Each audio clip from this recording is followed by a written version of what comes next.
Hello, good morning, good evening, good night, and good afternoon, everyone. It is I, your fashionably late Chungus, who is also in crippling back pain, also known as Darth Mechas. With me is my guest presenter. Say hi, John. Hello. As always, guys, make sure you go check out Zealotjohn. We'll be sure to post that at the beginning. If you can take the time while I'm explaining things to just post your link, and then we'll post it after we're done. As always, guys, make sure you go check him out because he is taking time out of his streaming and all that stuff because he doesn't have a lot of time to do things anymore because he's a new dad. So give him some love because he is taking the time to help me with my stream rather than doing his own thing. So we always want to pay it forward. Before we get started, I just wanted to say thank you to everyone who has been watching this, and I definitely do appreciate it. This is just a love project, just to show off how much we love a series. Hopefully, we'll be continuing to have fun with this. I know for a fact I'm going to enjoy talking about this one, but Zealot has been rather ominous about how wild of a ride this is. We've also discussed the possibility of at some point me doing a tier list. So far, as introductory cinematics and stories, I gotta say Wrath of the Lich King is still at the top of my list. In terms of cinematics, because we haven't gone over this one yet, Battle for Azeroth is my second favorite opening cinematic. And then I would say that the one we are going to be watching here in just a moment is actually my third favorite in terms of opening cinematics.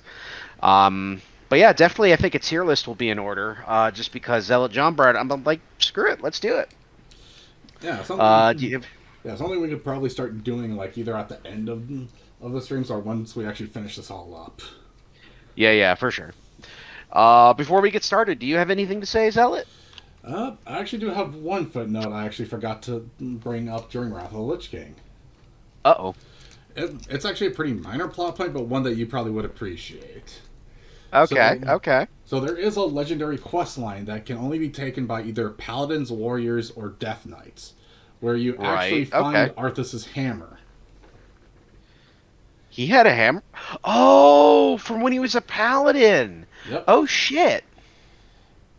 And through a bunch of convoluted circumstances in Icecrown Citadel, you reforge it into a new axe to use against him called Shadowmourne.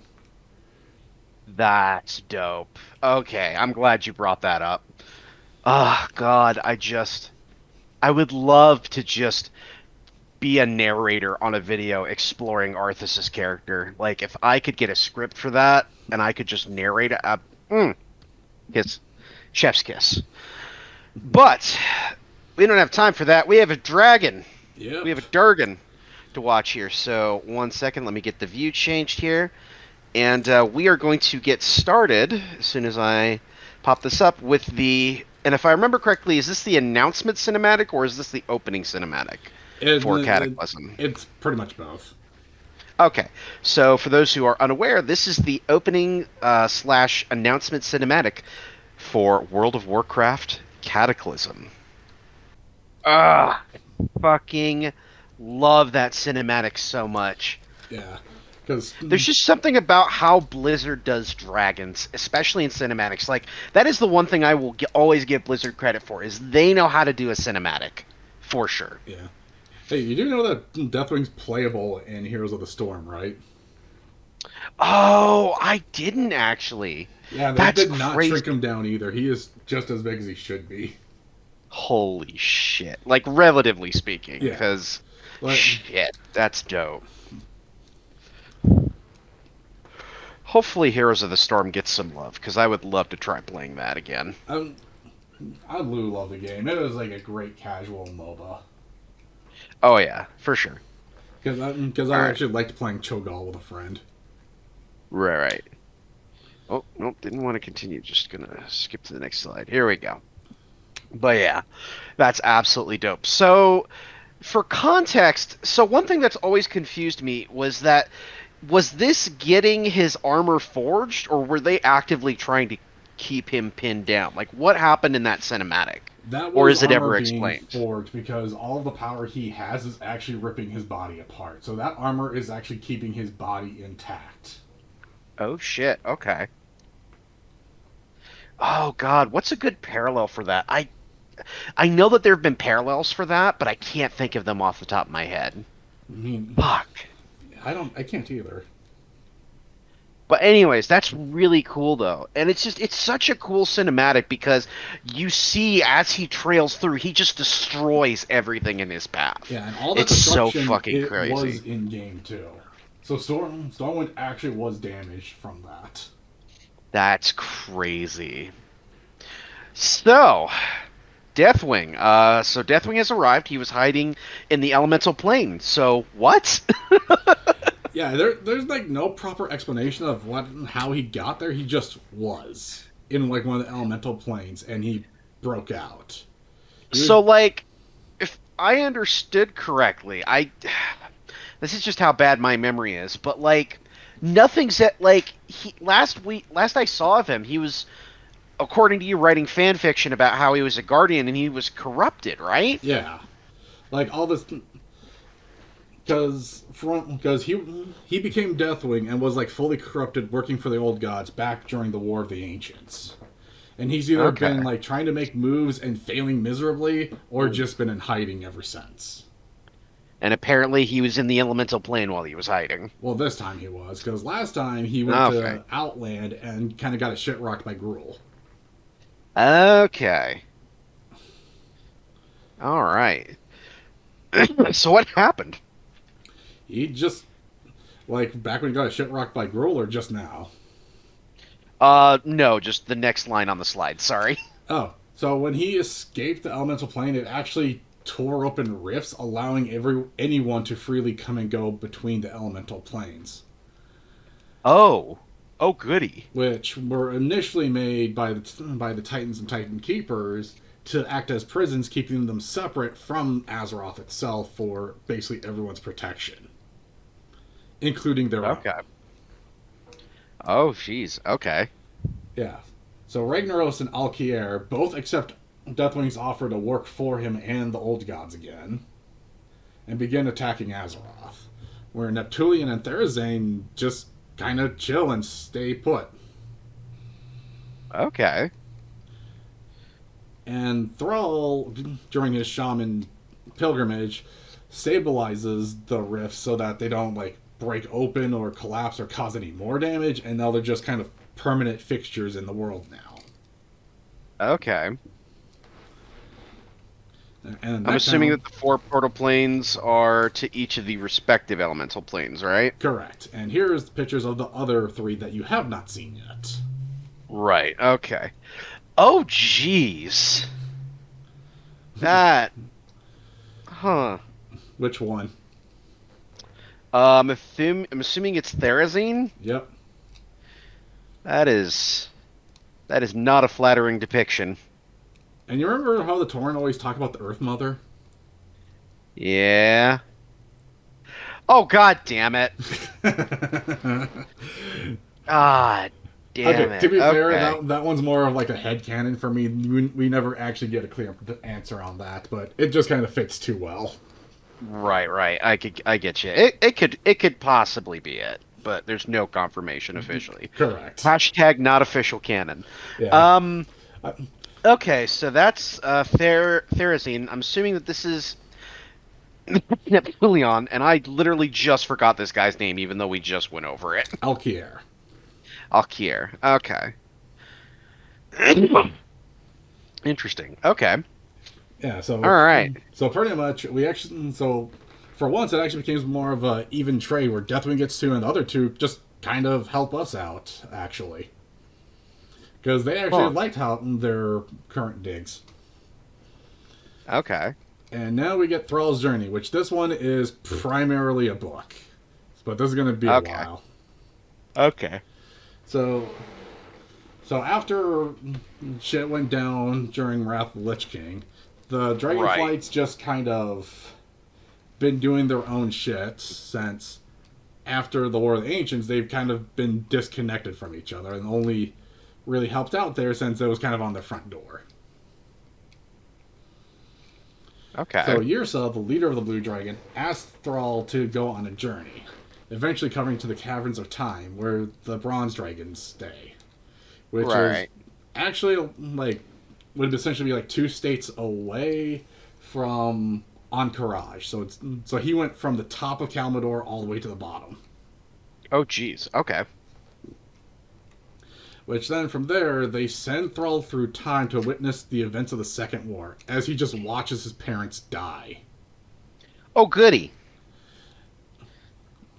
Because what really is going on is that they were going to send him through like a little pilgrimage through time, but some weird shit happened and we were not supposed to know it yet. He was not actually supposed to be sent there. Oh. Yeah.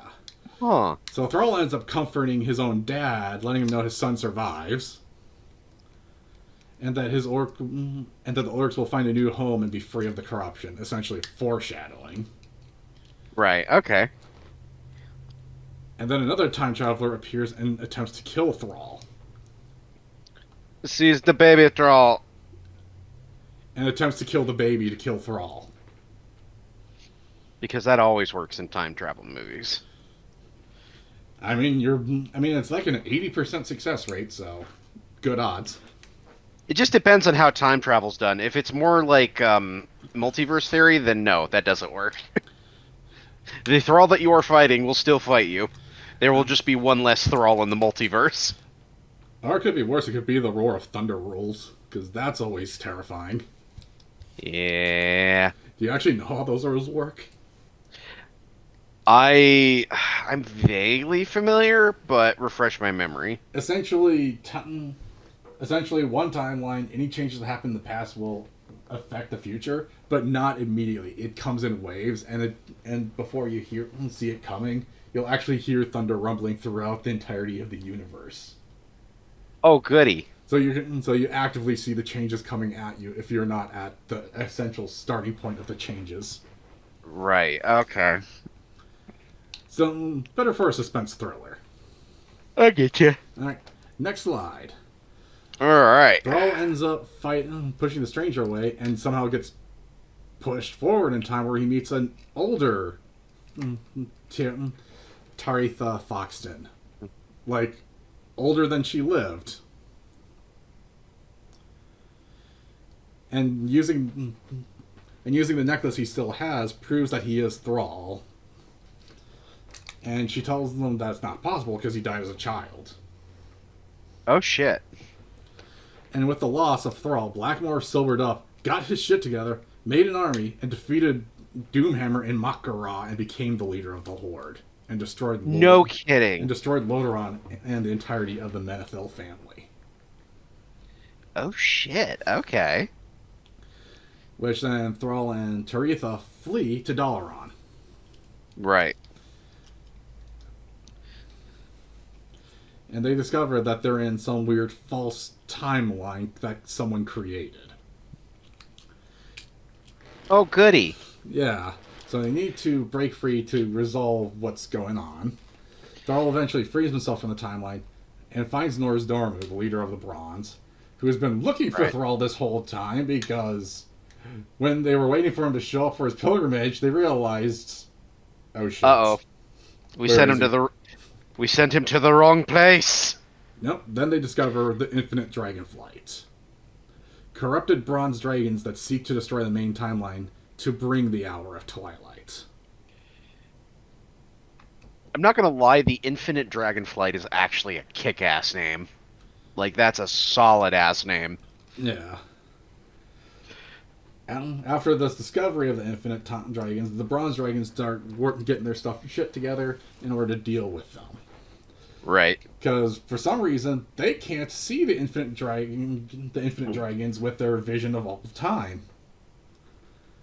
Oh, goody. Yeah, so their sight of time itself is blocked by these guys, which only makes things better.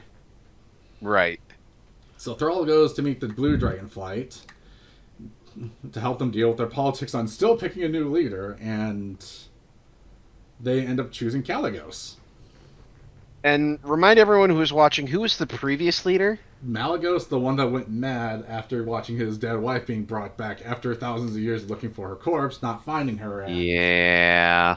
And remember, the blue dragons are still, like, very tiny in numbers since, like, 80 to 90% of them died to Deathwing during the War of the Ancients. Yeah. And they've been very antisocial since then, which did not help them with the breeding numbers. Right. Alright, Kalecgos is chosen. Next. Yep. During the ceremony to make Kalecgos new dragon aspect to magic, they are attacked by the Twilight Dragonflight, and the blue dragons suffer even more losses. And then Blackmore from the old timeline shows up to fight Thrall during the middle of all this shit. Oh! Imagine Thrall ends up killing him eventually. Oh, shit. Yeah, Thrall's not having a good time. And then the next one is just very... It's a very awkward thing to explain. Okay. So Alexstrasza has been depressed since the end of Wrath of the Lich King because that weird scuffle with... After Arthas died, there's this whole convoluted thing about her consort killing a bunch of unborn dragon babies. And she's been depressed since then, since she ended up killing him in order to stop him from killing the babies. Right. But it turns out that they were being mutated into Twilight Dragons and was stopping them to end their suffering. So Thrall ends up figuring this out using the time travel vision that they still had and cures Alexstrasza of her depression. Oh. Yeah. That's... I see what you mean. Yeah, it's a very messy thing. God, and I thought Warhammer was bad with its lore. I mean, I've already told you some of the things that we were not discussing on here already. Yeah. Yeah. Especially with one of the retcons that they ended up having to do in-game and change the questline because everyone was not happy with it. Oof. Because there's another one where we had to like go back in time and do something to keep something from happening kind of deal. And what it was when Alexstrasza was being captured, there was a quest where we had to go back in time and make sure she remained captured until the time was right. So we didn't fuck up the timeline. Oh, jeez. With fully knowing what she was being put through. So they hate it.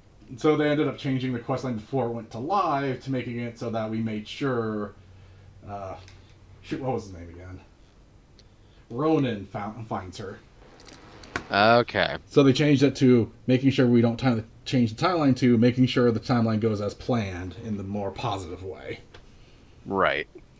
Alright. But yeah, so after curing Alexstrasza's depression, all the current aspects are now good, and they now know our Twilight's approaching and are working to stop it. And Thrall renames himself to Goel. Okay. And everyone still just calls him Thrall. Of course. So Goel just becomes more of an at-home name, but Thrall's the name that everyone knows him as. And then some random guy just shows up and stabs him to death. Oh! And this actually happens in game, and this is like a whole thing where we have to go across the world, collect his 4 elemental ghosts with the help of Agra, who was essentially became his shaman teacher, and bring him back to life. Who's Agra again? She literally shows up just for this in game. Like, she didn't really exist much. But in lore, she's like his shaman teacher. Got it. Okay. So that he could connect more to his pilgrimage elements and all that stuff. And once he comes back to life, he confesses his love for her and marries her. Yay! Yep, and they discover they need the Dragon Soul to defeat Deathwing. Wait a minute. Doesn't Deathwing have the Dragon Soul in him? No, we broke it. It's been destroyed for like a couple 100,000 years by this point. Oh, jeez. Okay, I just completely forgot.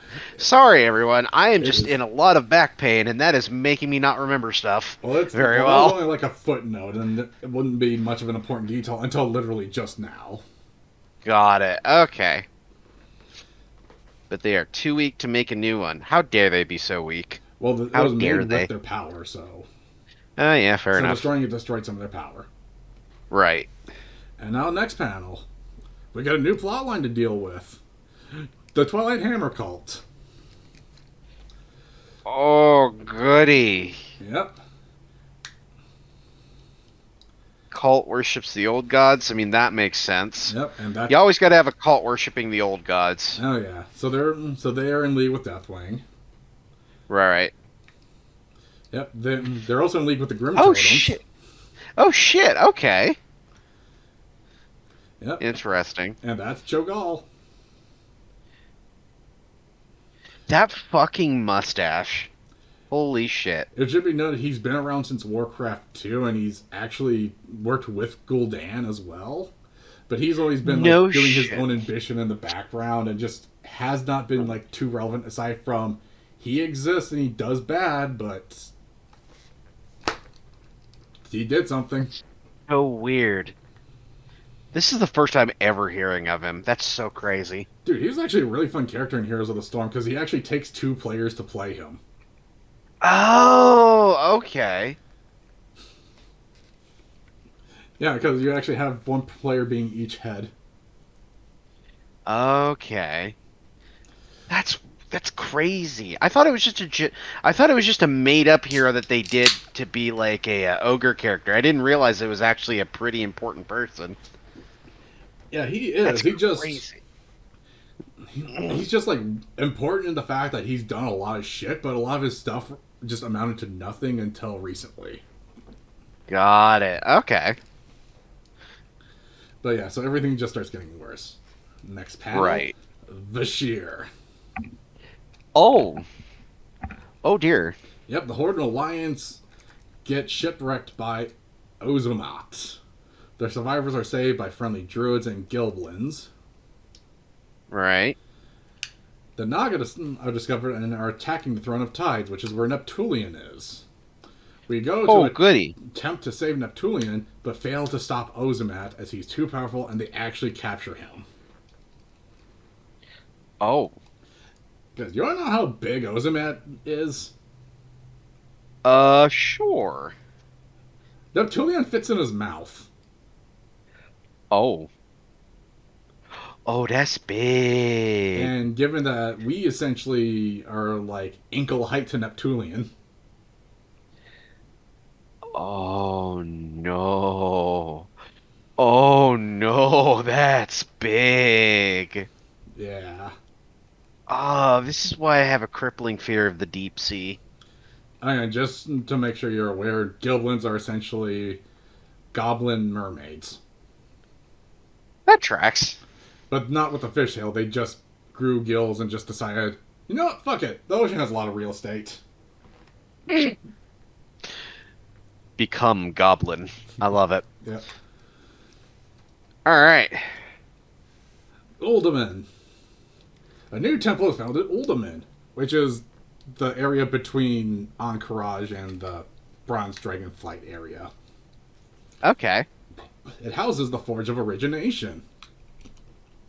And the portal That of the sounds Elemental important. Plane is there. Oh. And the Tolvir, the cat people centaurs image there, are asking for help to defend against them. Oh, goody. Yep.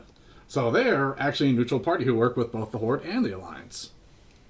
Nice. And next panel explains the Forge of Origination. Has 2 purposes: helps and create and regulate the body of the world soul of Azeroth. Right. And if the world soul is corrupted or a command given, terminate all life. Oh shit. Okay. Yeah, So it's the nuclear option. it's the nuke option. Oof. So Okay. So yeah, so it tracks the health, makes sure it stays healthy. If it doesn't, well, we're fucked. Understandable. Holy shit. Okay. Yeah. Like that one actually makes sense having them together, unlike having the old god prison next to the life creator. Right. The throne, Okay. Throne of the Four Winds. The heroes of Azeroth attack Alkier in his own elemental plane. Right. And this is when we discover the Twilight cult really being at note at this. Okay. And we find out that if we kill them in their own planes, they die for real. Oh, similar to the demons. Pretty much, yeah. Okay, that tracks. And the That heroes... honestly tracks pretty well. Yeah. And the heroes realize the portal to the Firelands has opened right next to the newly planted world tree at Mount Hyjal. Oh, goody! And Ragnaros is back. Only you can prevent forest fires. Oh, fuck, that's a giant-ass fire. Yeah, there's an entire quest line working your way to get to the Firelands from the world tree. Ah, the irony. Yeah. The irony. I love it. Yep. And now the Bastion of Twilight. The heroes Okay. The Bastion of Twilight just happened to be the base of the Twilight Hammer cult, and we end up taking the fight to them directly. Cho'Gall is the Oh, scout, shit. and we ended up killing Cho'Gall there. Okay. And we end up finding out about Sinestra, Okay. Deathwing's consort, who's been laying eggs for him. Oh, goody. And that's the picture of her. I'd smash. Yeah, and all those wounds are from the breeding. Ouch. Yeah. God damn. That had to be painful. Yep. Oh, now she's killed as well. Aw, damn it. Yeah. I mean, we kind of had to, because she was laying black eggs and twilight eggs. Fair enough, Like, I she guess. literally was laying eggs for him to experiment on. She was making unborn baby experiments. Oh. That's horrifying. Yeah. That is definitely not Mother of the Year material. No. Alright, next. We're back, an undead dragon story. Is that who I think it is? Who do you think it is? Fucking Malagos? No. Okay. It's Nefarian and Onyxia. Oh! Goody! Yeah, they somehow gain... Yeah, we got a lot of weird stuff that just kind of happens in the middle of this. So, like, Nefarian and Onyxia just get brought back to life through experimentation and old god stuff, and we kill them again. Okay. You can go to the next panel, if you're not already. Then, the Lohakar, the Soul Flare, gets brought back again, and... Oh! We kill him the same way we did last time. Right. Like, he didn't learn. Right. We discover that Fandral Staghelm, the guy who broke the staff for Encourage, was actually the guy who stabbed Thrall to death and is the leader of the Druids of the Flame who follow Ragnaros. Oh! Goody. Yeah. That always ends well as well. Yep. Shit. Okay. And now we go to Firelands. And that's what he became. Oh. Yeah, so Cenarius ends up helping us lead the offensive against them. Wait, didn't we kill him in Warcraft 3? He got better. 3 times. You know what? You know what? Fair enough. That's not the first or last time he's going to die. Oh, goody. Okay.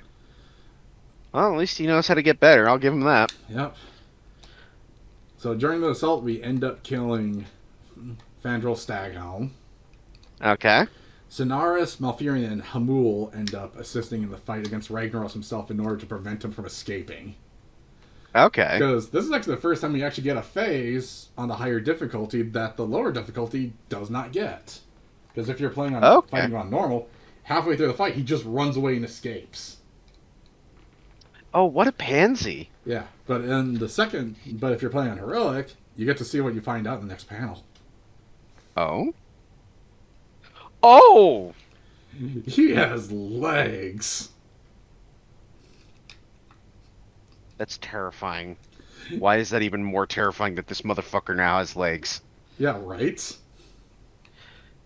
Because, like, I'm not imagining it. Like, in the original... Because, so, in Warcraft 3, Frozen Throne, when they introduced kind of the generic, like, I can't remember what it was called, but it's basically like a tavern. Oh yeah, that is the building. When you Yeah. have the tavern, you can recruit non-aligned heroes. So like, no matter who you are, you have access to these heroes as long as you have this building. And the fire elementals, like, were just they had just like no body. They were just an upper torso, and that was it. Yeah. How this motherfucker have legs? I don't know. He didn't even need legs because he could move around just fine without them. God damn. But yeah, so we end up killing him, and he's permanently dead now. Yay. Okay, and now we start planning.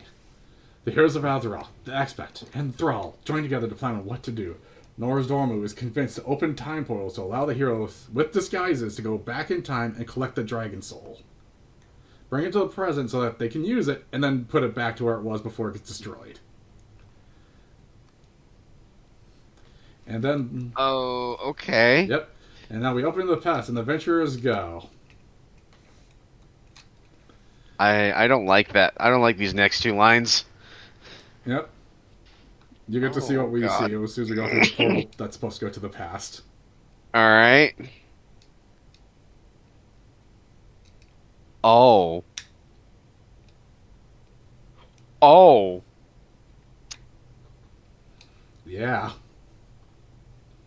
That's not fucking ominous. Yep, next panel for a clear shot of Deathwing. That's so cool. I fucking love his design. Yeah. It's really interesting when you. I don't mean to go on a tangent here, but what's really interesting about these really, like, primordial sort of birthers and destroyers, because Deathwing is basically that. He protects the ground that we walk on. He's the defender of the earth. What's an interesting parallel when you compare him to something like Alduin is they have very similar color schemes. They have predominantly black with very much spiked, jagged edges, with only hints of red throughout the body. It's so interesting because they have very similar designs, but they are so cool. Sorry, didn't just. That's alright. I just wanted to mention that. All right. Oh, what the fuck? Yep, another shot. Because, Oh. yeah, and this is also Northrend. Oh. It got a little warmer. Yep. So this is Got the a lot end warmer. time. Oh, goody. Yeah, the portal got hijacked by the leader of the Infinite Twilight Dragons. Or God. Yeah, the leader of the Infinite Dragon Flight, Moruzond. He was interfering, preventing them from stopping Deathwing, as he's seen the true end of all times, and says that this outcome is better than what's coming if we stop him. Oof. And we end up witnessing the finest and final moments of Bane, Jaina, Sylvanas, and Tyrande, as they are the last four living beings on the planet. Damn, so we have the leaders of the Horde and Alliance. Or no, we have two of the people of the Alliance.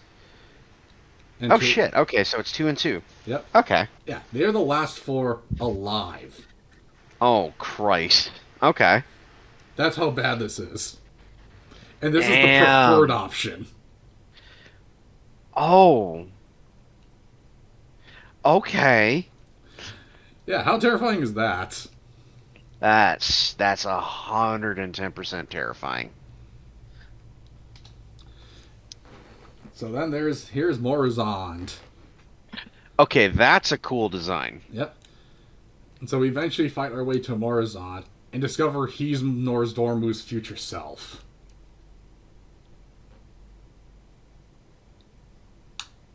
Oh. Yep.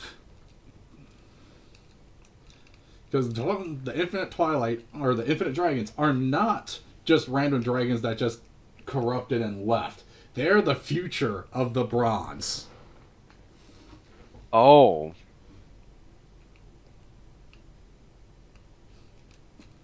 Oh. And we are not able to talk him down. We are forced to kill him. Damn. And, I mean, Kaya brings up a good point. Absolutely would smash, but damn. Yeah. So now that we've Yeah. killed him, this is Nozdormu's fate. And he That's knows it. crazy. Imagine having to live with that. Fuck. Knowing that that is your fate. Yeah. Holy shit. Okay, next panel. Oh, goody, more time travel Yep. shenanigans. Alright, After the loss of let's go. leaders, the Infinites just kind of start messing with time to cause as much trouble as possible to try to alter time itself. The heroes split up to go to different moments in time to prevent the changes and secure the timeline while going back to get the Dragon Soul.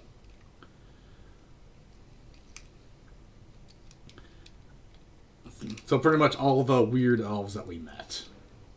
Right. This is where it right. happens. Oh, goody. Yeah. And this happens in Cataclysm? Yep.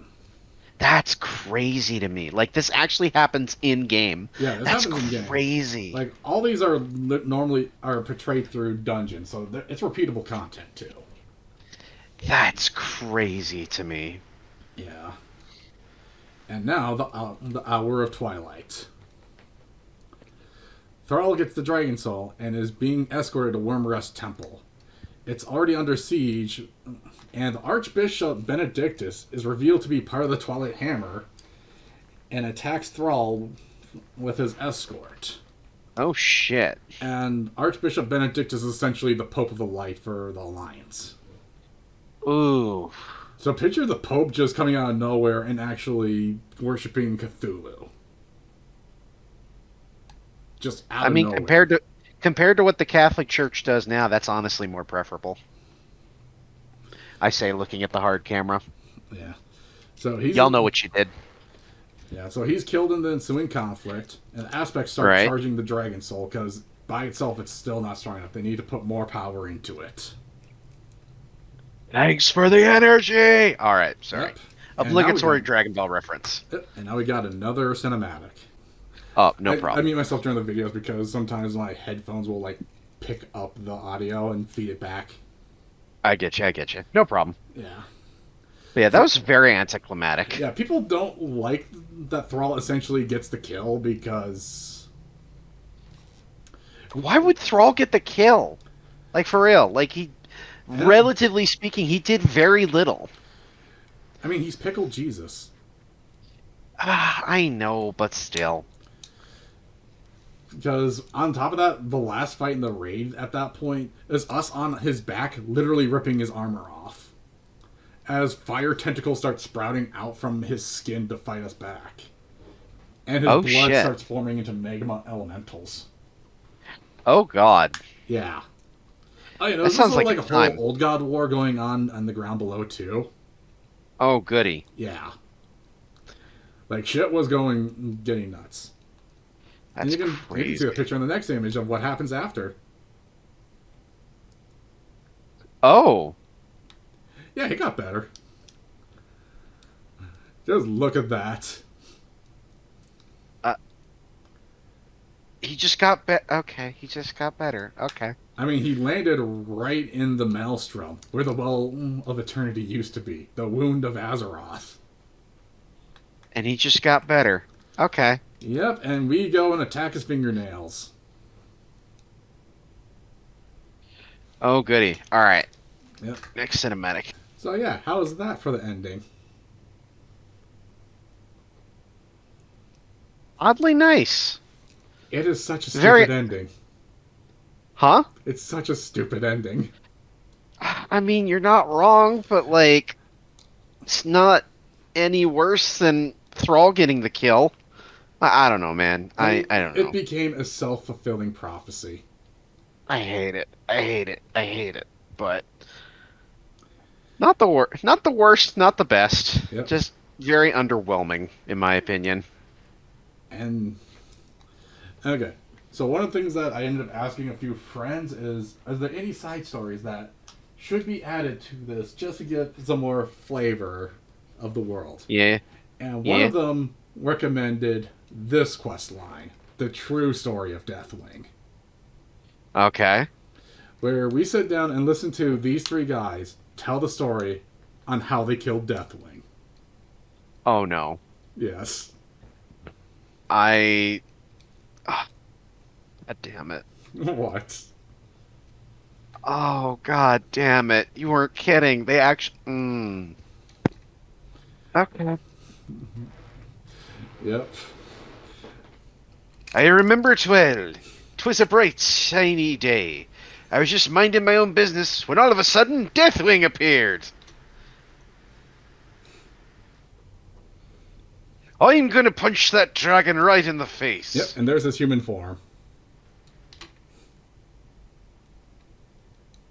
And then he punched him. No! God, no! Oh, God, yes! This is peak fucking Blizzard, yes! Oh my god. The truer story. Okay. Yeah. Is this from the orc? Just so I know which accent to do. Is this from the orcs or The next from one's the gnome. Gnome. Okay, the truer story. Okay, we're just doing things. Yep. He gets his We're world staring thinker at the moon. out. Nope, that's the sun. Oh, we're just staring at the sun. Okay. He reaches in and actually grabs him out of the sun. What? He reaches into the What? sun because Deathwing decided to hide in there from him, and he pulls him out of the sun. And just hold him, and there it goes.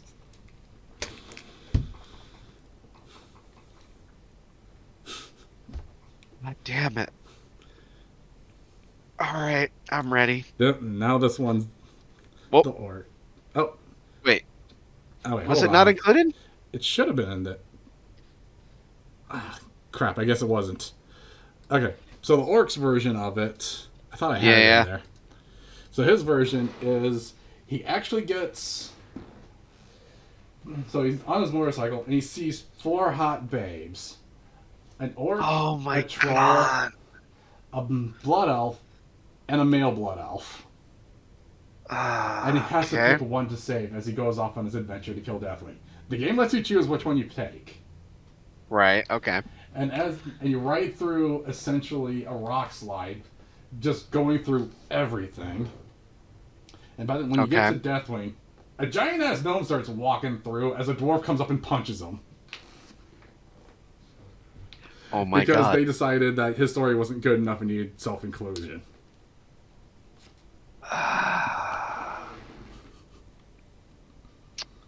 I hate it. I love it, but I hate it. This is peak Blizzard. I fucking love it, but I fucking hate it. And during these stories, you're actually playing through them as themselves. Oh my god. Yes.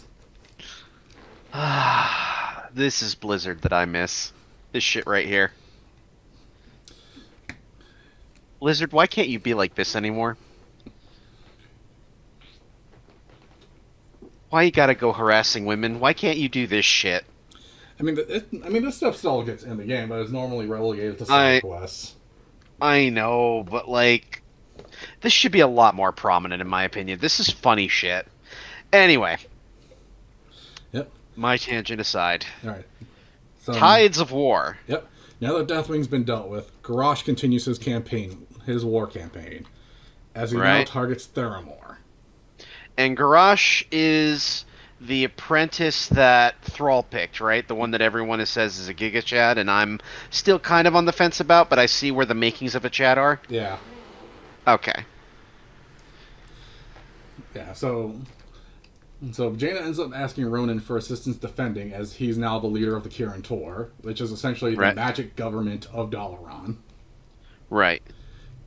And the Kirin Tor are forced to refuse, as they're a neutral party. So their whole MO is just defending Azeroth. We stay out of the war because it's not our issue. Right. Yeah. But Ronan himself comes as a personal favor to defend the city, and it's not outside of being a member of the Kirin Tor. Right. And brings Velen Songweaver, a blood elf mage. Right. Who betrays Ronan and is secretly a Horde spy. God damn it! And allows the defenses to fall by his own hands from the inside. Oh, Christ. The Horde break in thanks to the sabotage, and Ronan takes a more active fight in the role. Horde are beaten back, so the Alliance wins. And then the Right. Horde use a mana bomb that Velen himself made with stolen materials from the Kirin Tor and the Blue Dragons. Oh shit. And as the bombs dropped, Ronan teleports as many people as he can out of the city, unable to save everyone. In a last-ditch effort, he forces all the mana bombs' energy into himself. Oh goody, because that always ends well. It was more of a measure to try to minimize the damage. Right. Yeah, Ronan's sacrifice prevents the damage from expanding farther than the city itself. As the teleportation still lingered, it did damage some of Dalaran as well. Jaina ended up being scarred by the bomb, and Kindi, her apprentice, died to it as well. Jesus. Okay. Yep. Service was held in honor as Jaina was named the new leader of the Kirin Tor. Oh goody. Because she was a relatively powerful. She's a relatively powerful mage, isn't she? Yeah, she is. Okay. Yeah, and Vol'jin and Bane, both Vol'jin and Bane are the only vocal members of the Horde who disapprove the bombing. Of course. And now we got Mists of Pandaria Cinimatic. Ooh, I would say that this is maybe my fourth favorite. It's not as high as the other three just because of the content of it, but you all will see that in a minute here. So, let's play this. It's so fucking good. Like, I don't put it in my top 3 cinematics just because it's definitely more funny than it is like super like, you know, engaging and like heart pounding. Yeah. So I can't rank it any higher than 4, but it's such a good opening cinematic, especially for my limited understanding the content that was released from it. Like it definitely does a good job of selling you on the premise. Yeah. Alright, so here's the map of Pandaria. All right. So I also got to mention one thing. One of my favorite heroes, regardless of the playthrough that I do, I always pick the Brewmaster because the Brewmaster is such a fun hero. He's such a fun hero in Warcraft 3, in my opinion. Yeah, they actually gave the monk class all of his skills, too. That's dope. Chen Stormstout. Or Chem... Oh, fuck, what was his name? No, you got it right, Chen Stormstout. Okay. Kaya's out here getting violent, saying monks are bad druids. She is not actually too far off. Alright then, I love it. Alright, so we're looking at the map of Pandaria. Is it Pandara or Pandaria? Pandaria. Pandaria. Okay. My bad. Yeah, so everyone lands at the Jade Forest. Right. And that's pretty much where the cinematic took place, at like the bottom edge there. Right. And pretty much I can't really go over too much of the map since they're not familiar with it, and anything I say would end up being spoilers. Yeah, alright, so let's move on. Alright, so 2 different naval battles went wrong. Alright. In the cinematic, Anduin was actually on the Alliance ship. Oh, goody. Yep. Because he was on his return trip from Darnassus. Right. And so he is now shipwrecked on Pandaria. And a second naval battle crashed onto a giant turtle. Oh, goody. And the turtle got hurt really bad. And is going to die. Yeah, a ship ran into it. I'd imagine it's going to hurt quite a bit. You have no idea how big this turtle is. Is it about the size of a dragon turtle? I don't know. I don't know how big a dragon turtle is. They can be about as big as islands, give or take. Yeah, that's about the size. Okay. Yeah, so I'd say an ancient dragon turtle would be approximate size. Yeah. For D&D fans out there. Which is fucking huge. Yeah. The turtle is known as the Wandering Isle. And Pandarans live on there too. And actually, that is where Chen lived, is on the Wandering Isle. No kidding. Yep. Well, I hope they better make that right for my boy. Chen's my boy. Yeah, both the Horde and Alliance put their differences aside to heal the island. Okay, that's good at least. And the Pandaren of the Wandering Isle joined the Horde and the Alliance respectively, as whichever faction kind of suits their fancy. Which I think was the big selling point, is that this race is across both factions. Like, that was the big selling point of this DLC, or this expansion, wasn't it? Correct. Okay. So we got a new race for both factions and a new class. Hot damn. Okay, alright. And the end result. Garrosh wants to go to Pandaria to conquer more land. Varian wants to go to Pandaria to rescue his son. And the Zandalari trolls found out that Pandaria was found and decided they need to go to make new allies. And the Zandalari trolls are who again? Semi-reoccurring one-off enemy for the most part. Like, they just exist in more like the main troll faction. Like, okay. Like, if there's like a troll hierarchy, the Zandalari are essentially the top. Okay. So do as they say, or you're their enemy. Right, okay. And with Pandaria being found, the Zandalari took increased interest in this. Right, okay, that makes sense. So, like, was Pandaria, like, hidden? Or, like, Yes. Is that going to be discussed It was like a later? thick fog completely around it at all times. Oh, okay. Interesting. So literally found by accident. Right, okay. Yep. And we got 2 new races that joined the Horde and Alliance. Not playable, though, right? Not playable. The Jinyu and the Hosen. You won't hear anything about them doing anything after Pandaria. God damn it. I know. Like they're both actually would have been fun races. Oh, no, for sure. So who's who? So the Jinyu are the fish. Hosen are the monkeys. Okay. And the fish are an even further evolution of the Murlocs than the ones we saw in Northrend. God damn it, we're back to Murlocs. But they have more of a koi fish aesthetic to them. Right. Okay. That's cool. Yep, and they've got even further pathetic powers. Oh yeah, we still got the Shah to deal with. Oh goody. Yep, and during the initial conflict, the Shah have been summoned. The Shah are the physical manifestations of negative emotions caused by Yashir's final breath. Oh goody. So old gods immediately interfering after it's dead. God damn it.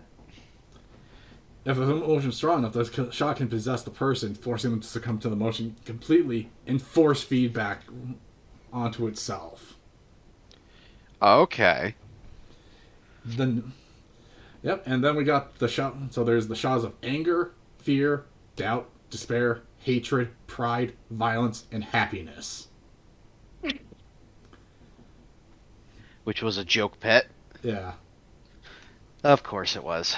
Yeah, it's a little tiny baby boy that follows you around because he's happy to be with you. I love it. And pretty much the aftermath of the war that happens when we force the Hosen and the Jinyu to join us. What? Oh, yeah. Ooh. Yeah, shit just kind of happens for the first part of this expansion, but yeah, like, that was the Shah of violence, I think. Caused by us just fighting there. Oh, goody. Yeah, but we eventually team up and kill it. Right. But yeah. Yeah, sorry I just skipped these slides. It's just, that thing will keep playing if I don't skip it, so. Yeah. But yeah, that thing just appeared? Because we were committing violence. Oh, that's how the Shahs work. Like, if they can sense it, they can just appear from there. Ay vey. And I'll picture having to live with that. Oh, God. Yeah. Alright, Anduin's Big Adventure. Yep. There's our little baby boy, Anduin. Ayy. Yep.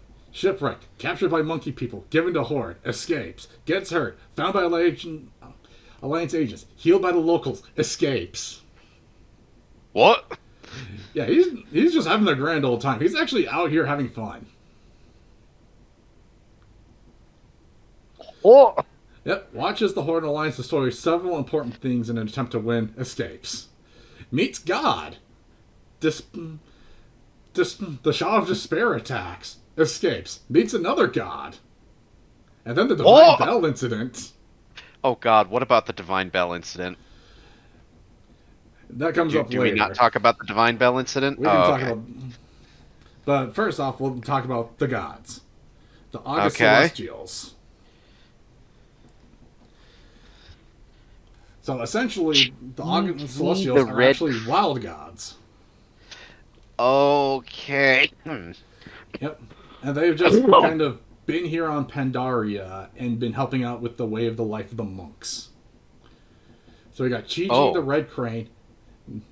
I don't know how to say that name. Naizo the Black Ox. Zhuin the White Tiger, and Yulong the Jade Serpent.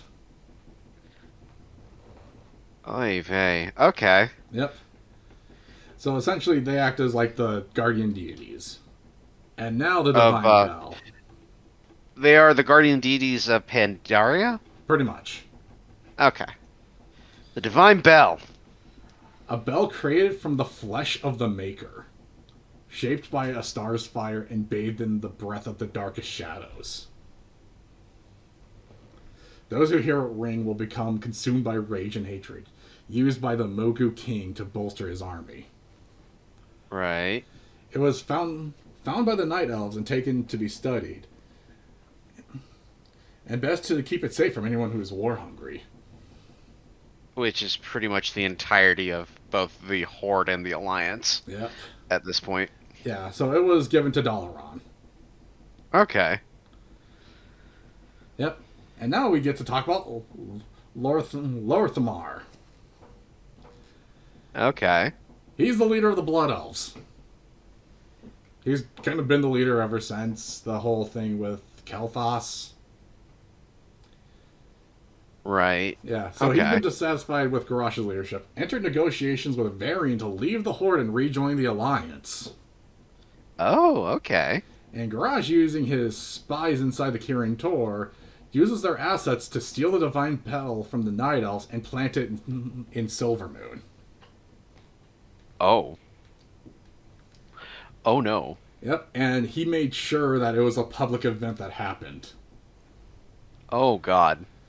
Specifically, as it was a Blood Elf member of the Kirin Tor who did it.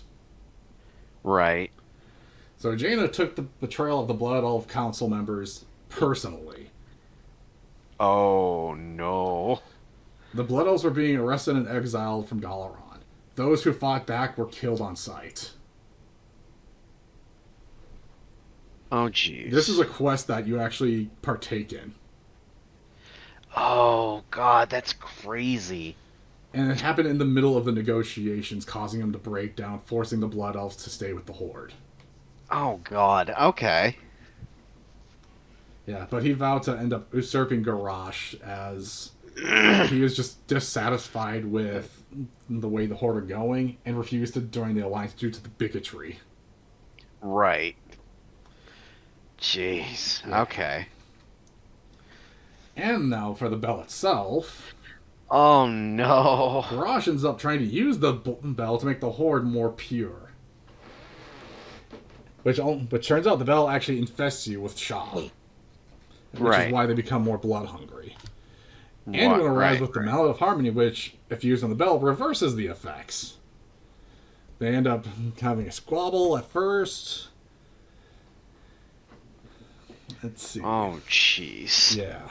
Anduin's able to hit the bell and save what orcs were still alive from the Shah. Outraged, Garrosh hits the bell, destroying it, and it kind of shatters onto Anduin. And it leaves him to die. Oh, goody. Yeah. And Anduin is the son of the current leader of the Alliance, right? Correct. He's the prince of the Alliance. Oh, goody. Yeah. Because that won't have any lasting repercussions whatsoever. Yeah. God damn it, Garrosh. Anduin is saved by Velen, who ended up making his way to Pandaria, and the Mistweavers of the Pandaren. Right. But he's never able to fully recover from the event, as it did drastically hurt him.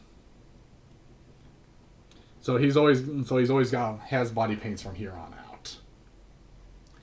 Garrosh, no longer trusting Vol'jin, attempts to actually have his men murder him and fails.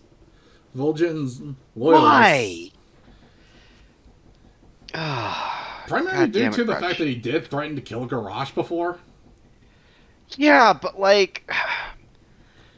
And, Alright. and Okay. on top of that, he's done nothing but go against Garrosh at every turn. To be fair, Garrosh has done, from my understanding, he has not interacted with Vol'jin for advice or anything. He has just been on a rampage, and this is just, it is getting Well, why would shittier he and go to him shittier. for advice when literally the first interaction they had is, I hate you, fucking die, and if you do piss me off, I'm going to kill you? Why would you go to that for advice? Fair enough. So it's kind of...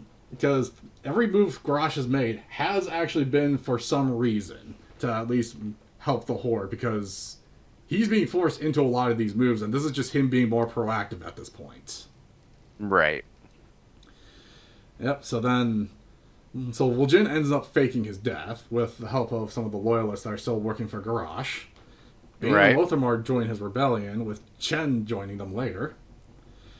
Anduin finds the Tavern in the Mist, where he meets the #1 voted sexiest man of World of Warcraft.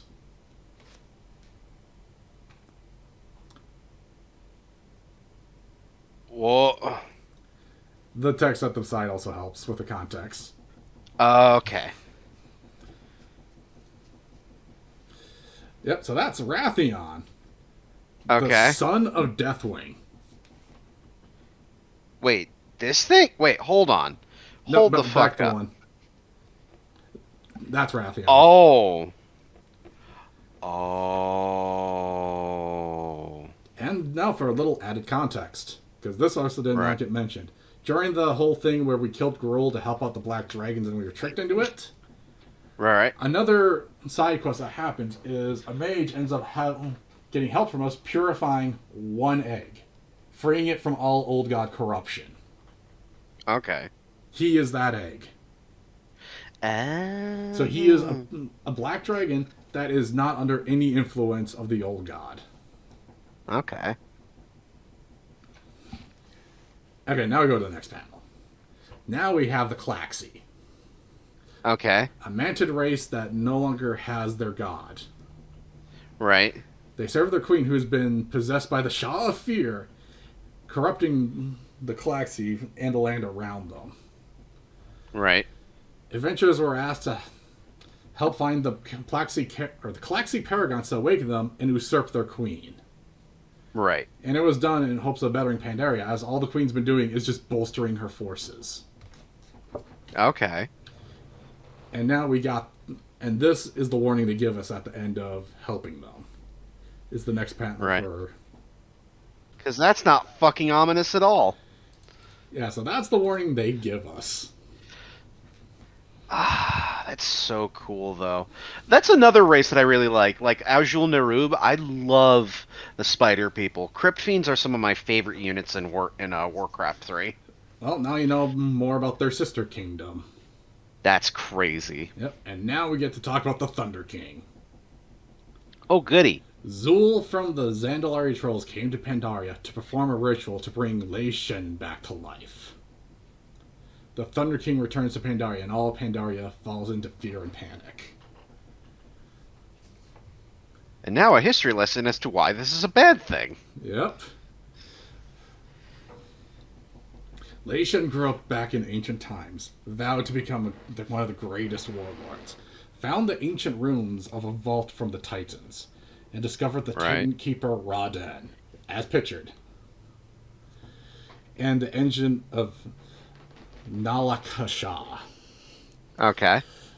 Ra had actually given up on his purpose after realizing the Titans were no more, and none of the other Titan Keepers actually were aware, so he was the only one who found out. Okay. And Lei Shen just kept asking for what the purpose of the Mugu were, essentially revering Ra-Den as a god and a deity. And after weeks of pestering, he ends up insulting Ra as he realized he actually gave up. Right. Okay.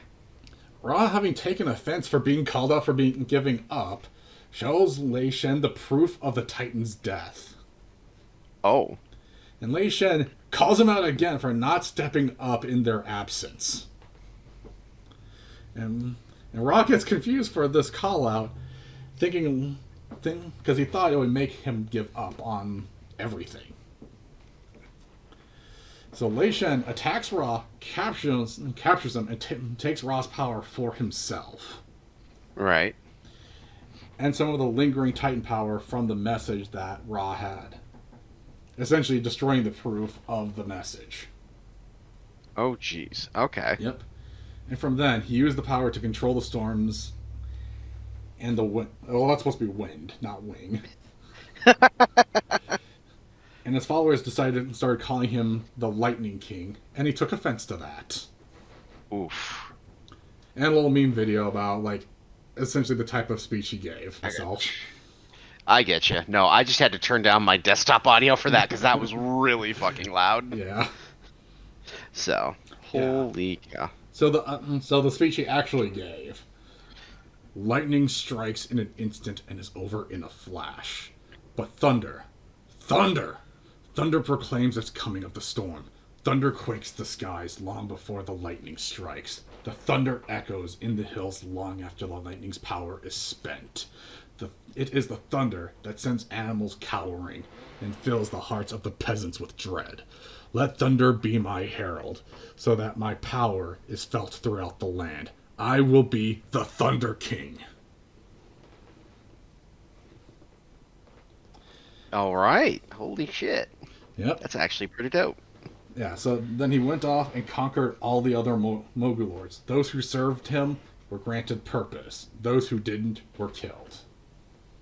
Jeez. Okay. And the lesser races would come to serve the Mogu.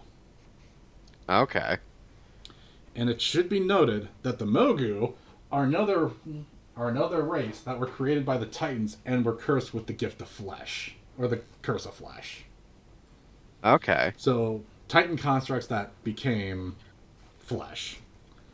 Okay, I get you. Yep. The Pandarians are natural. Yay! Yep. So then the Duel of the Thunder. Lei Shen went to Kunlai Summit and declared if any warrior could best him in a one-on-one, he would leave in peace. If he won, they become his slaves. The August Celestial Zhuin the Tiger challenges him, and the duel lasted 30 days. And Lei Shen stood the victor. So he took down a god. Oh, golly. Okay. Yep. And his speech from his victory. Hang on. Let me read this one. Okay. Know this. Those who would defy me shall witness the full power of my wrath. This creature shall not know the mercy of death. In these mountains we shall build a prison for him to stand upon for all time. From this pinnacle he shall watch and bask in his failure, as you and your children serve my empire as slaves. Yep. God damn. Yeah, so he imprisoned Zhuin and made him watch as this all happened. Oh, jeez. Okay. Yep. He commanded, so the events of his rule. He commanded the build of the serpent's spine to protect his people from the Klaxxi, the wall that you can actually see on the map. And the divine bell was made from Raden's skin. Ooh. Yeah, the flesh of the maker was literal. That's... yeah. Yep. He also stole a weapon from Ra called Fist of Raden. He was unable to control its power as it would overpower himself, so he kept it to protect himself from it. Okay. He then began experimenting with the engine of Nakasha, creating new life and turning those loyal to him back into the original form of his people. Okay. Essentially back into the Titan Forge that they once were. No longer flesh. Right. Including himself. Zandalari trolls eventually came to Pandaria, and an alliance was forged between them. And the trolls were gifted with a method to revive him if he were ever to die. As he didn't even trust his own people to do so. Oh, jeez. Okay. Makes sense on why the Zandalari trolls took interest on Pandaria being found. Right. And then the War of Uldum. Leishan Okay. decides to claim the jungles of Uldum for himself to get the Forge of Origination. Right. The Tol'vir knew that they couldn't defeat both the Mogu and the Zandalari empires. So most of the Tol'vir fled as a few stayed behind to defend the Forge itself. When the majority of the forces were close enough to the Forge, the Tol'vir activated it. But kept the power localized to Uldum itself. Okay. Leishan and all of the Zandalari died in the devastation. Oh, all the leadership of the Zandalari. Okay. Which, it should be noted that Uldum is currently a desert wasteland. Oh. Yeah, it never recovered from this. Yep. So now we're back to the present.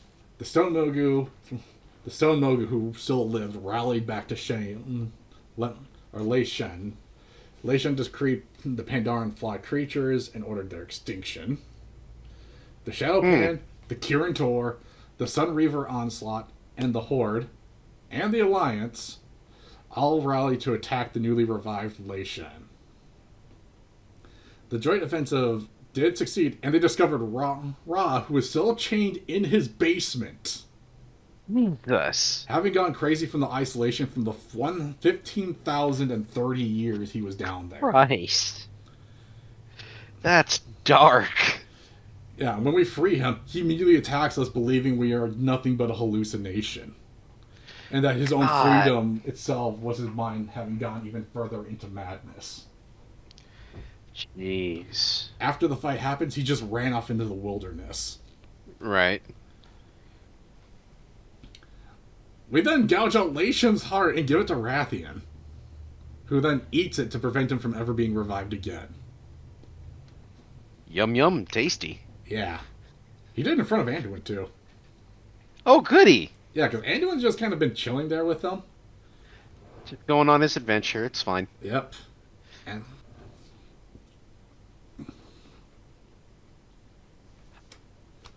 Damn it, Hellscream. Yep.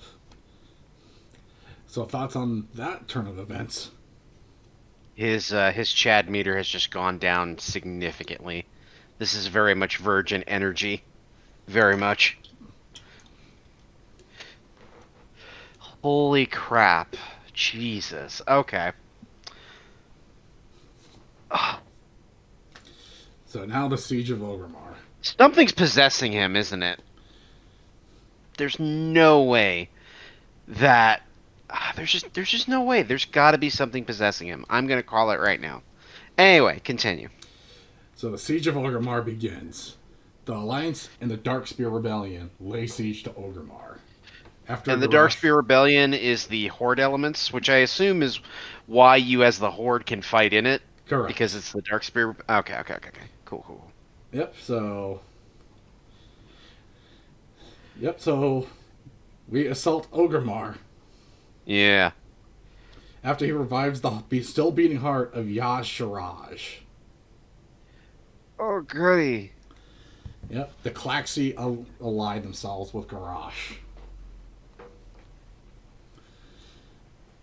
Yeah, the siege eventually makes its way to the heart, where several stolen treasures lay, and many horrors that come with them. As the energy from the Shah are on the treasure itself, and the Shah of Pride fully forms, feeding off Garrosh alone. Jeez. And his pride is so powerful that the Shah of Pride is under his control. What the fuck? Yeah. God. Yeah. Damn. It like the raid itself is nuts and one of the longest raids in the game. Jesus. And for those who are not familiar with the terminology, what is a raid? It's essentially a long instanced event where a group of 10 to 30 players team up to fight multiple bosses that require coordination. Gotcha. Okay. Yeah, and eventually we get to the Thrall's chamber, Garrosh's chamber, where Thrall challenges him. But because of the heart of Yaz-Shiraj, he's not able to speak with the elements. Therefore, has none of his shaman powers. Right. The fight commences, and Garrosh absorbs the heart of Y'Sharosh. Oh, Jesus. And that's what he becomes. Oh, goody.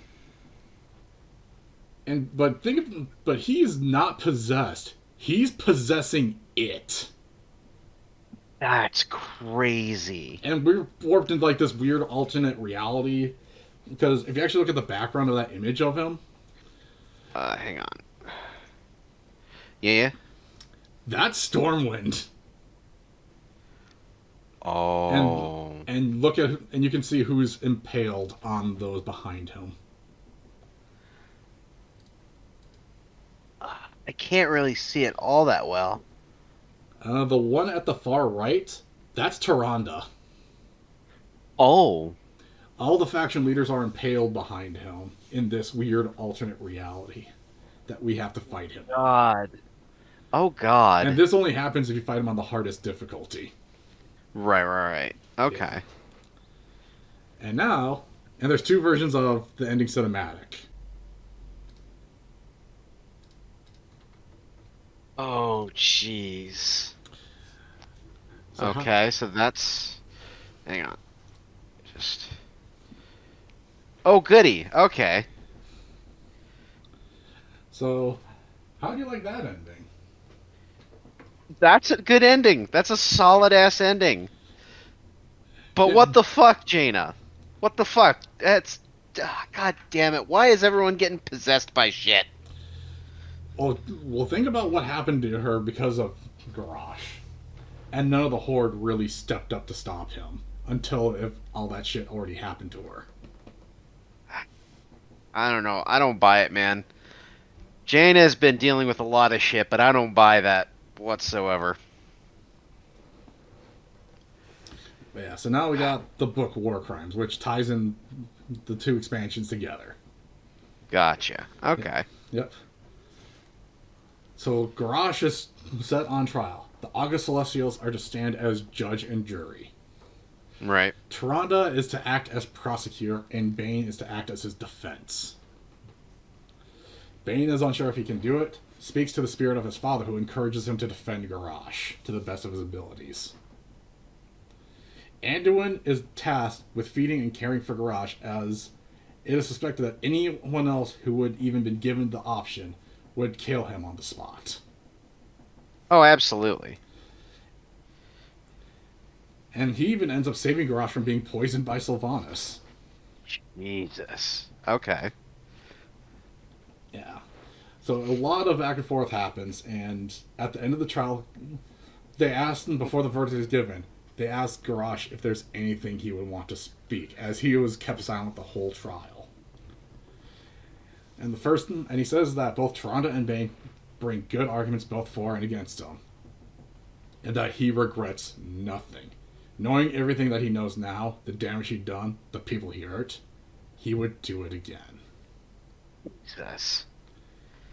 And then the Bronze Dragon, Karazormu, with the aid of Rathian, creates alternate versions of those at the trial to cause chaos, allowing Garrosh to escape. God damn it. At the end of the trial,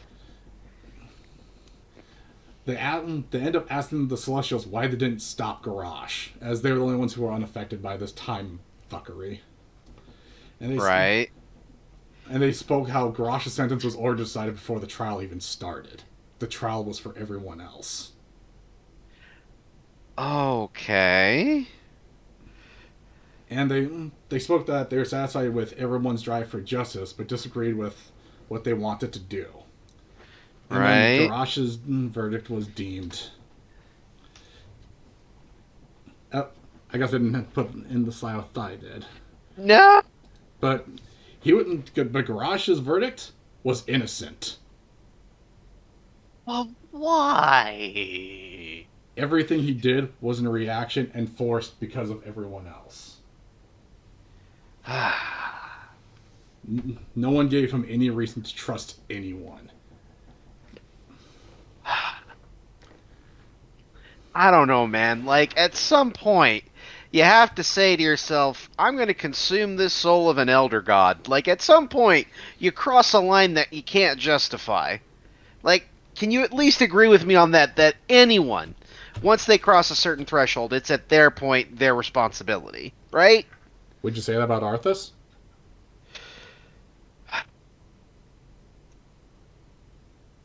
I would argue that the thing with Arthas is a little bit different because of external forces that had nothing to do with the people around him, such as the Dreadlords and the will of Ner'zhul, but I could see the argument being made.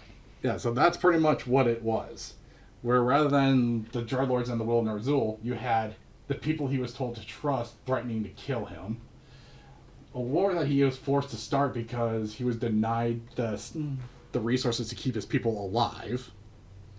And just everything compounding on itself as he did what he needed to for the Horde, and being essentially vilified for it. I think I'm just missing some pieces because I don't see it. I understand what y'all are saying, but I think I'm just missing some pieces. Well, story's not done yet. He's still alive. Oh, yeah. And now we got the trailer for the next expansion.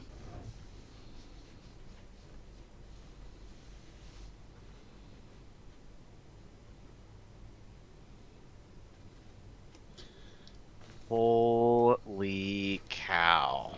So how's that for the start of Warlords? That. I'm not going to lie, we might have to cut it there because we are at 150. I don't know what else we have yet to discuss, but that would be an awesome note to end it on. Holy cow. Well, Warlords That's is great. actually an incredibly short one because it kind of got gypped.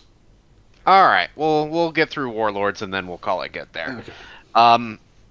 But holy shit, so that's not how events went at all. What? Remember, it was a Bronze Dragon Wrathion coerced into helping Garrosh. Oh, goody. Oh. Okay. Yep. So, just for levity's sake, this is an alternate timeline, not actually the past in this one. Right. And Wrathion's plan was essentially to get this new horde to come over to Azeroth and conquer it. Right. Okay. In order to become the new force to mainly fight back against the Legion. Right. Okay. So, after that happens, Iron Horde reopens the Dark Portal, using Gul'dan and Shogal as batteries by themselves. Jesus. Okay. And the surprise attack works initially, and they make it halfway to Stormwind before they get pushed back. Right. Khadgar, with the assistance of the Warden Cordana Felsong, rallies the Horde, who is now currently led by Thrall, and the Alliance, led by Vindicator Marad, to push back the Iron Horde, as they both have personal reasons to go through. Right. Because Vindicator Marad is pretty much is a Draenei who was not comfortable with how events transpired and wants to change it to save as many as he can, thinking this is the past. Right. And Thrall's going in there to take care of Garrosh. Okay. Yep. And now we got the cinematic when we go through Draenor. Or go to Draenor. Oh. Yeah. Well, okay then. And they made sure that they have control over when the portal is open and closed from Draenor's side, too. So we could not open to force our way in. We had to wait for them. Oof. Yeah. Oh, and Terrangor was also used for the power, too. Yeah. Right. And then we run into the Warlords of Draenor. Right. Which are Ner'zhul, Khadgar Oh. Bladefist, Blackhand, Kilrogg Deadeye, and Grom Hellscream. What the fuck? Which part? The fuck? Well, Ner'zhul's alive for one thing. Grom's here for one thing. Oh, this is 35 years ago for them. Oh, God. Yeah, and as soon as we go in, we had to flee and set up a new home base on Draenor. Right. The Horde get Frostfire Ridge, and the Lions go to Shadow Moon Valley. And we get Right. introduced to Pepe, the little bird. Pepe. Yep, it's like a little bird that will sit on your head if you click on him. He shortly became a fan favorite. Gotcha. You That even get makes little sense. outfits for him. Noise. Yep.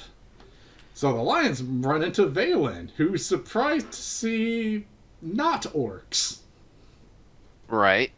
and asks for his help for his people to flee the slavery of the Horde. And Uriel becomes a student of the light, who is this girl we happen to run into while setting everything up. Right. The Alliance ends up befriending Ner'zhul's wife, who now wants death on her husband for the monster he became. Right.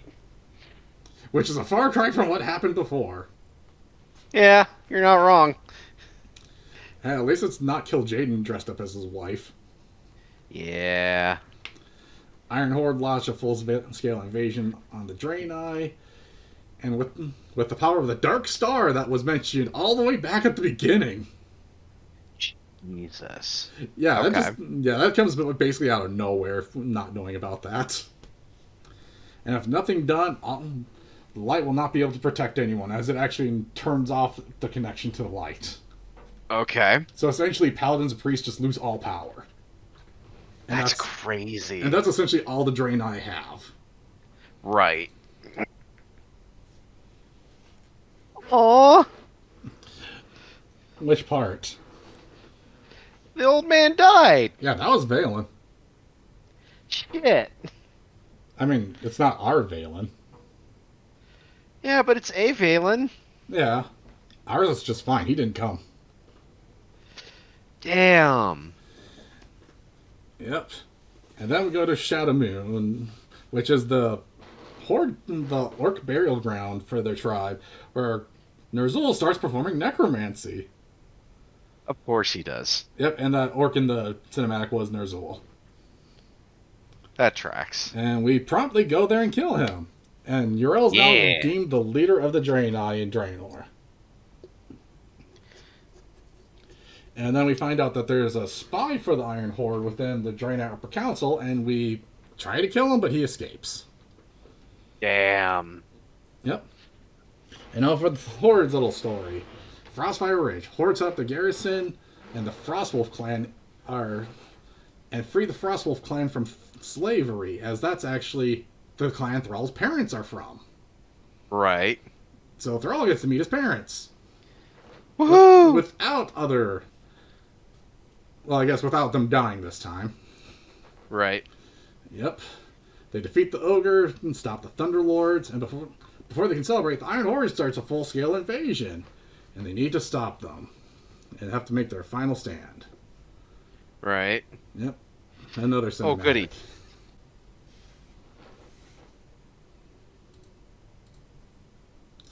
So yeah, that kind of happens. Neat. Yep. Okay. Yeah, so eventually we start a counteroffensive now that our bases are established and set up. Right. We go after Black Hand first, who is attacking Shatterath City. Right.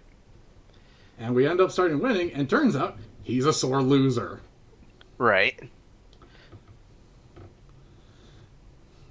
And essentially decides to blow himself up with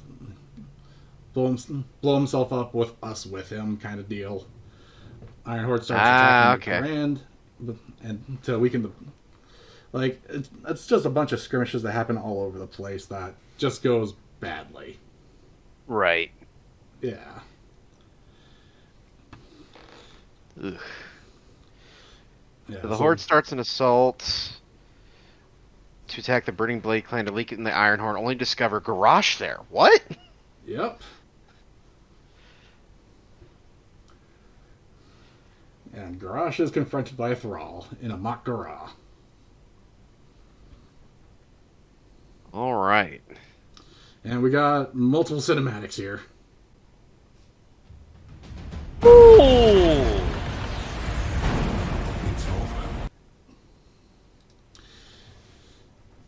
Yeah, he survives that. Oh, goody. Yep. And now for the Makara. Oh, goody. Woof. Yep. I will give Garrosh this. That initial beating that he was giving Thrall was very cathartic, and I do agree with that. But ultimately, yeah, that was going to happen. What do you mean? Garrosh technically won the Makara. Yeah, he did. No, Thrall actually gets consequences for this. Yeah, I imagine. No, like actual serious consequences. Oh, shit. Because once the Elements found out that they helped him cheat in the Makara, because each element is considered a different weapon, Right. the Elements abandoned him.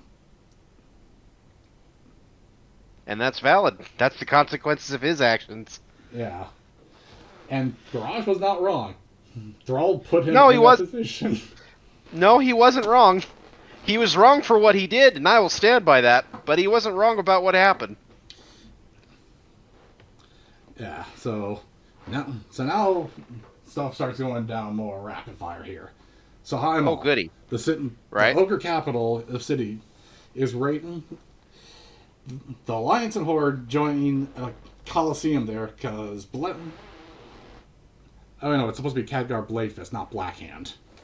Gotcha. Okay. And is fighting in the Coliseum, and we go there to essentially fight and kill him, which we do. Right. Pretty done, simple, easy. But then Cho'Gall attacks Heimal and raids the city with his Wait cult. a minute. What? Wait, Cho'Gall's back? What? Yeah, ogres are from Draenor. Oh, shit.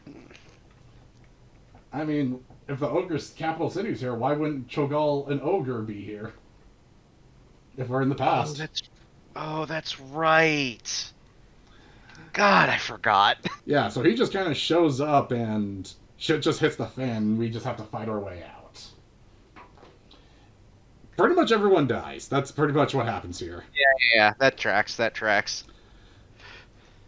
Yep. And then Blackrock Foundry, where we go finally confront Blackhand at his foundry. Right. And as you mentioned, turns out we're sore losers too, lol. Yep. Yep, Cardano somehow gets mind controlled by Gul'dan. Oh. Yep. All right. Legendary quest continues. Let's watch the cinematic. Yeah. Yeah, because we are rapidly approaching the end of Draenor.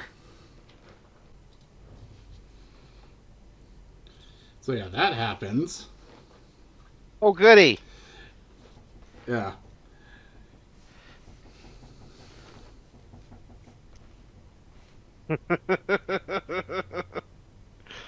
Selfie cameras were invented in retaliation. Okay, hang on. Explain this. Explain this slide. What?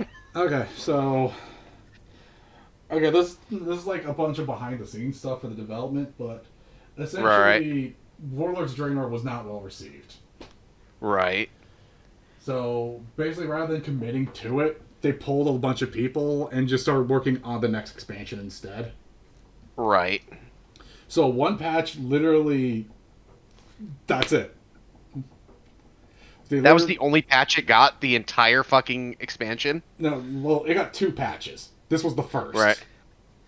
Okay. Yeah, that's it. That's the first. Yeah, so nothing happens for months, and we get selfie cameras. Jesus. Okay. Yeah. So then we get this. Yep, which we can skip this next cinematic since it's just the introduction to the raid. Okay. Just for time's sake. Right. And yep, so Hellfire Citadel. We charge it. Right. We kill Killarog, Terrangor's killed, that Draenei spy's dead and killed. Manaroth gets brought back to life and we kill him right away. Jesus. Yeah. Grom is rescued and joins the assault. And we corner Gul'dan at the top of the Citadel. Right. Yep, and now we get pretty much the ending. Well, shit. Yeah, he just brings Archimon in. Just out of nowhere. Okay. And then And victory in Draenor. yep. I am asking what happened to Gul'dan. Yep, because the next slide after this is the last one I want to show. Okay. Which is... Well, someone decided to show him a dead body. Okay. Alright. Fucking no.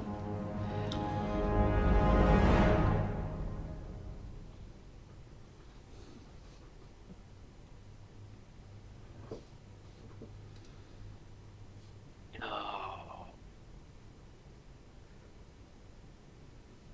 Oh, god damn it. Could you say that you were not prepared? I was not prepared. To quote Illidan, I was not prepared. Please read the slide while I just cope with what the fuck just happened. Oh no. Gul'dan has found Illidan's body and removed his soul from it.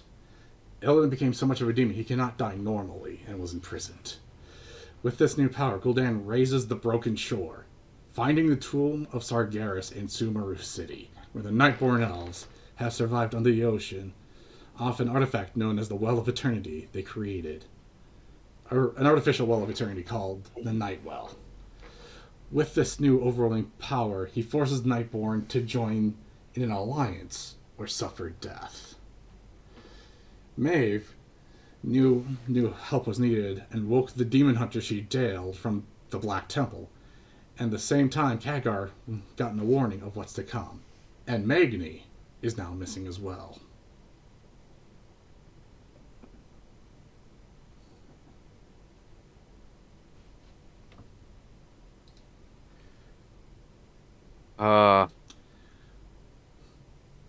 Which part? So...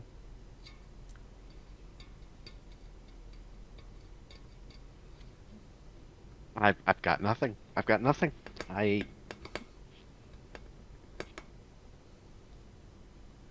So Illidan no longer has a soul. Nope. Does that mean that Gul'dan is now in his body, or what is happening?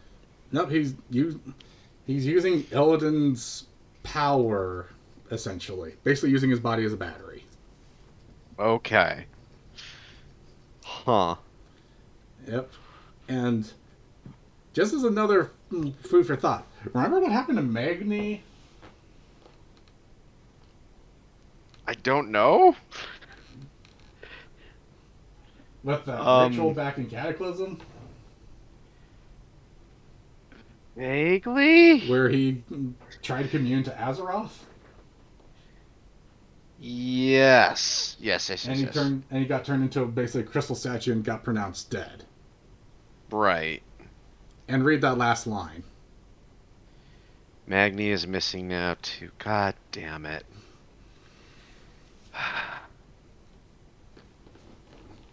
And the thing that makes it even more ominous is that there's no way anyone's getting to that body without going through Ironforge, because it is like at the his body was like at old Ironforge, which new Ironforge was built on top of, and the only way to it is essentially behind the throne room.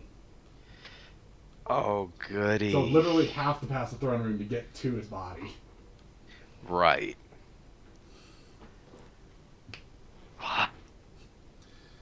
And I think that's our appropriate stopping point.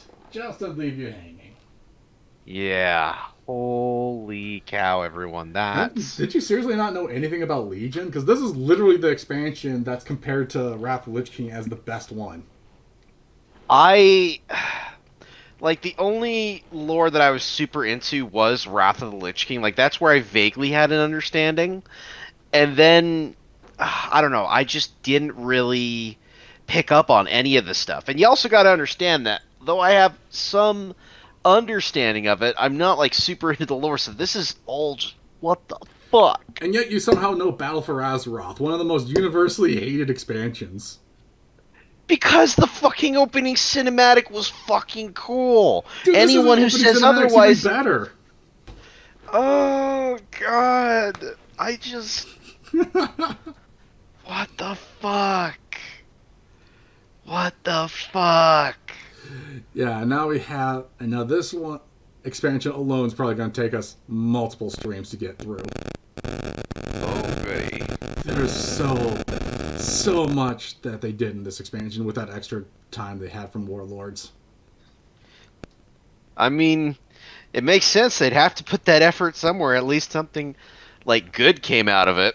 Holy shit. You have no idea how many plot lines there are in this expansion. They gave every class their own storyline, which goes along with the main storyline of the expansion.